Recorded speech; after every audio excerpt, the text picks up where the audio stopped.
ফের কলকাতায় আক্রান্ত বিজেপি নেত্রী। উত্তর কলকাতার বিজেপি নেত্রীকে মারধর করা হয়েছে বলে অভিযোগ। আহত অবস্থায় তাকে মেডিকেল কলেজে নিয়ে যাওয়া হয়, আপাতত সেখানেই চিকিৎসাধীন রয়েছেন তিনি। হামলার অভিযোগ উঠেছে তৃণমূলের বিরুদ্ধে, অভিযোগ অস্বীকার করেছে তৃণমূল। আপনাদেরকে আরেকবার জানিয়ে রাখবো, যেখানেই বিজেপি নেত্রী তাকে হামলার অভিযোগ উঠেছে তৃণমূলের বিরুদ্ধে। কলকাতায় আক্রান্ত হন বিজেপি নেত্রী, তাকে মারধর করা হয়েছে বলেই অভিযোগ। উত্তর কলকাতার ওই বিজেপি নেত্রীকে আহত অবস্থায় তাকে নিয়ে যাওয়া হয়েছে হাসপাতালে, মেডিকেল কলেজ হাসপাতালে, সেখানেই চিকিৎসাধীন রয়েছেন তিনি। তৃণমূলের বিরুদ্ধে এই হামলার অভিযোগ উঠেছে, যদিও সমস্ত অভিযোগ অস্বীকার করেছে তৃণমূল। আপনাদেরকে আরেকবার জানিয়ে রাখবো, উত্তর কলকাতার এক বিজেপি নেত্রীকে মারধর করার অভিযোগ উঠল তৃণমূলের বিরুদ্ধে।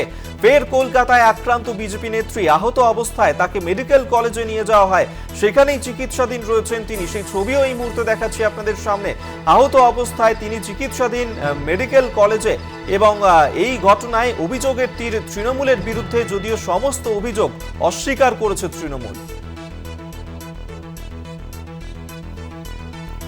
আপনাদের আরেকবার জানিয়ে রাখবো, যেখানে ফের কলকাতায় আক্রান্ত হলেন বিজেপি নেত্রী। উত্তর কলকাতার বিজেপি নেত্রীকে মারধর করা হয়েছে বলেই অভিযোগ, তার উপর হামলা করে তৃণমূল। তৃণমূলের বিরুদ্ধেই অভিযোগের তীর, যদিও সমস্ত অভিযোগ অস্বীকার করেছে তৃণমূল। আহত অবস্থায় ওই বিজেপি নেত্রী, তিনি চিকিৎসাধীন মেডিকেল কলেজ হাসপাতালে। আমরা নিয়ে বিস্তারিত জানবো। দুর্গাদাস বন্দ্যোপাধ্যায় এই মুহূর্তে আমাদের সঙ্গে টেলিফোনে রয়েছেন। দুর্গা, উত্তর কলকাতার এক বিজেপি নেত্রী, তাকে মারধরের অভিযোগ উঠেছে, কি ঘটনা ঘটেছে? দেখো, একটা বিষয় হচ্ছে যে যত এই তাপ উত্তাপ বাড়ছে, এই মানে বৃষ্টিপাত হচ্ছে না, পরিবেশের যেমন তাপ উত্তাপ বাড়ছে, তেমন তুমি জানো যে এই 2024-এ লোকসভা নির্বাচনকে কেন্দ্র করেও কিন্তু বিভিন্ন জায়গায় তাপ উত্তাপ বৃদ্ধি পেতে শুরু করেছে।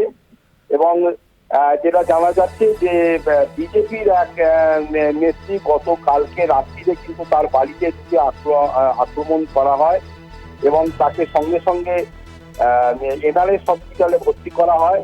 এবং সেখানে বিজেপি রাত্রিরেই কিন্তু বিজেপি নেতৃবৃন্দ সেখানে ছুটে আসে,